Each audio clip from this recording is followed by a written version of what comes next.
That's what happens. 5:50. I know. Well, spring is in the air, my man. Right. Spring is in the air. We all know the market story. We all know the bank story. The question is, what do we mean when we say nationalization? Chris Dodd today, Senator, saying, hey, we may have to nationalize some of these banks temporarily in order to reorganize them. And then the Obama administration this afternoon saying, listen, it's a private market solution. There will be no nationalization. It's a word that gets people's... they get their ire up. They get their fur in a hole. Their confusion up. They get all crazy. Yves Smith, editor of the Naked Capitalism blog, believes that, yes, there ought be nationalization, but more importantly, Yves, you argue we better come to terms on what nationalization means before we debate it any further. Where do you think people misinterpret or where the communication breaks down when this argument breaks out? Well, I think in America we tend to think of nationalization as being England in the pre-Thatcher era. We've got a lot of views in this, when you think of how badly British Telecom worked in those days.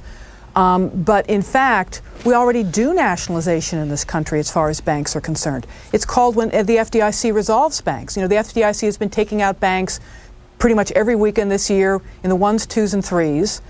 But the difference is that that doesn't raise to the level of public alarm because they typically have it resolved by Monday. It's all transparent. They really don't look like they've owned it, even though they have effectively taken it over and then disposed of the deposits, branches, and assets. Would you suggest that similar to what's going on with small defunct banks over the weekend now should be attempted with the big ones? From what I understand, the big ones are of such a scale that it's not feasible as a weekend operation.